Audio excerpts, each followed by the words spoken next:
We're here at Pinball Expo 2025, PinDevCon. Marco Pinball. Somebody already goes, oh wow, in the chat. Marco Pinball and Fast Pinball. Jeff Palmer. Hello, sir. Hello. We're going to have Isaiah step up too, and he's going to flip a little. We're going to chat here. Let me get on that side of you. And then yeah, you're in the perfect spot. Jeff, how you doing? Not too bad. First expo with a machine, first machine I've built. It's been a whirlwind. This is 90 days worth of work. 90 days worth of work. So let me talk to you, Jeff, about why build a pinball machine? What inspired you to go, I'm going to build a pinball machine?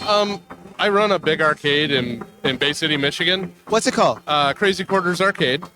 And I've always had a passion for pinball. I've always wanted to design one just to say I did, to say I could. I came up with a story many years ago, sitting in a hospital with my kid. I came up with a story, and then I just kind of pushed it into a pinball design. The code is super young. I really don't have much coded. My playfield swap kind of ate the time that I was going to use to do some more coding. I've got an upper playfield, a ramp, and 2 wire forms coming. Those will be in for next expo. Other things to note, the pop bumpers are on a rotating platter. They rotate 45 degrees, and those will be a ball diverter. That's a little like Zachariah. Remember those guys? Have you seen those? A little bit. There's raised and lowered. This just indexes about 45 degrees. It'll act as a physical diverter to the 2 wire forms. Got actual Nixie tubes in the bottom. Oh, so talk about that, because that had to be a nightmare. Yeah, that was rough. In a nutshell, I had to write a platform module for MPF to leverage those tubes. In the modes in the game as I get it coded, those will be active in ciphers. The whole game is about breaking codes, and it's a metaphysical survival game. You play as the character on the playfield, Scarlet. It's, I guess, other things of note. It's the first pinball machine with a bamboo playfield. This is... you guys, you're not doing it justice if you're not seeing it. Yeah, it's direct print process. Then it's got 3 coats of pearl impregnated clear, and then 4 coats of clear on top of that. Tried to make a really beautiful game that is going to be a good backdrop to tell my story. So what is the story? This is an original IP? Yeah, this is all original. You play as a character, Scarlet, who drops out of college to take care of her dying grandfather, the grandfather that everyone insists is crazy, because he goes on and on about stories about the Crimson Hand. Come to find out, he was in a real organization called the Crimson Hand, and you are, fighting for survival after you get in a car crash after his funeral. Then you've got Julian, the character with red eyes, who's your uncle, who you find out is in the cacophony, who is they're a competing, the bad guys, if you will. So he's actively trying to kill you, and metaphysically trying to kill you as well. So the whole game's a survival game. Tried to make it pretty. We'll see how the story plays out in modes in the next year. That's amazing. So what do you have, like, what are you working on currently? Like, when you get home and you jump on this, what are you going to be working on? I've got a few things I need to do. I've got some plastics that need to be replaced. These plastics are modeled off the old playfield, so they're off a little bit. Those will get fixed. Upper right flipper, I want to do some work on that. The return spring's in a really weird spot. Then I've got the laser cut upper playfield that rides on the pop bumpers. That'll go in. The rest of the physical items, and then we're going to go into code hard. Okay, so we're about what percentage are you at the physical stuff? Physical stuff, I'd say I'm about 70%. I've got all those plastics that need to be done. I've got a few changes I want to make. Want to put a sneak shot in behind that upper right flipper. So we'll get it done though. Yeah, you definitely will. So for the software end of it, what are you using? Is it Fast Pinball and stuff like that? Yeah, it's all Fast Pinball and Mission Pinball framework. Yep. A 4 flipper game. So Isaiah's trying to playing with the shots. When you were playing around with the shots, are your shots kind of locked in right now? Outside of the stuff that's not on the playfield. For the most part, they're locked in. Once the ramp gets in, it'll clean up some of the clunkiness up there. So that ramp is going to go here? Right between the posts. You can see the brown circle where it goes. What kind of ramps are you going for, like metal or plastic? It's going to be metal. Yep. I modeled it all and 3D printed it. It works. I had it on the white wood that I switched out on Monday morning. But I didn't want to put that ramp on here. I want it to be really clean. So there's that brown hole that'll get drilled out after I get home to get the ramp opto wires up, and we'll go from there. Cool. So I love the idea of the turntable.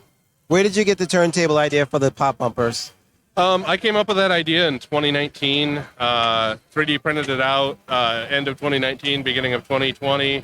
Now, is that on a stepper motor or it's just some kind of DC motor or whatever? It's on a stepper motor with a lead screw. It's actually, I designed some bogies like you'd see on a roller coaster, and there's a lip on the inner playfield that rides in those bogies. So it's spring-loaded, so it's self-centering, and should be really robust. So are you going to have any multi-balls and stuff in the game? Or how many balls are going to be in the game, and how many multi-balls? It's a 6-ball game, and I've got 3 multi-ball modes planned right now. It could be more, it could be less. We'll see how it all comes together. I like your double set of drop targets. So you hit them once, and you hit them twice, and then, all right, so that's a good way to double up on a mech, and it makes it a little more fun for me. I love drop targets. Yeah, me too.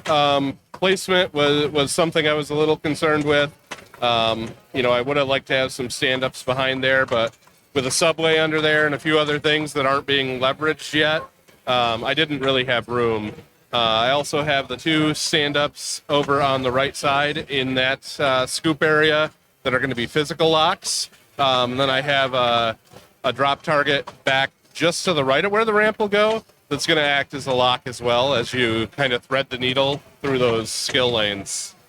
And what was some of your inspiration, like games that you've played, or maybe you have in your arcade, that inspired some of the stuff that you're putting into your game? I can't really say there's a game that directly inspired any of this. I tried not to think about other games as I created this because, from the bamboo playfield to the rotating pops, I kind of approached it from a let's step outside the box. Just because it has been done a certain way doesn't mean it needs to be done that way in the future. And I wanted to push some innovation, and if it fails, it'll fail fast, and we'll iterate and continue. Yeah, fail fast and iterate. Isaiah, any particular shots that you're finding like kind of interesting here? I do like the subway to the right. One thing that really surprised me is that trough up there in the very back, like by the pop bumpers. I was kind of flipping around with the upper flippers, and I hit it off that left upper flipper, and I was like, whoa! I didn't even know that was there.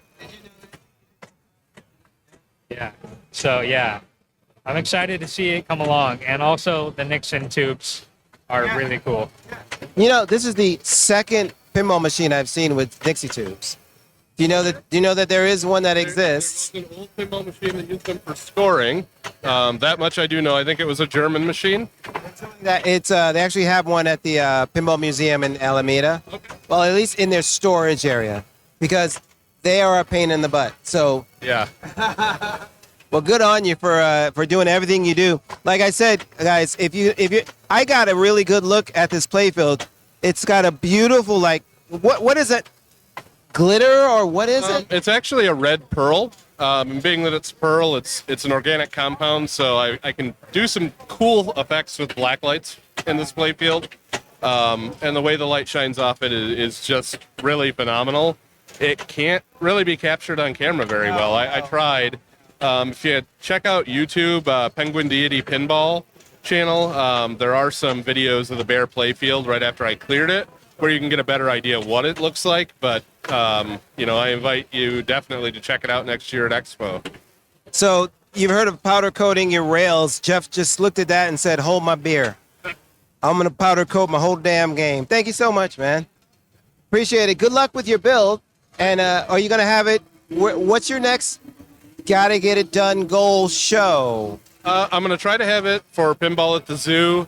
I'm a little on the fence whether Texas Pinball Festival is doable for me coming from Michigan, but I'll definitely be back here next year. Thank you, Jeff.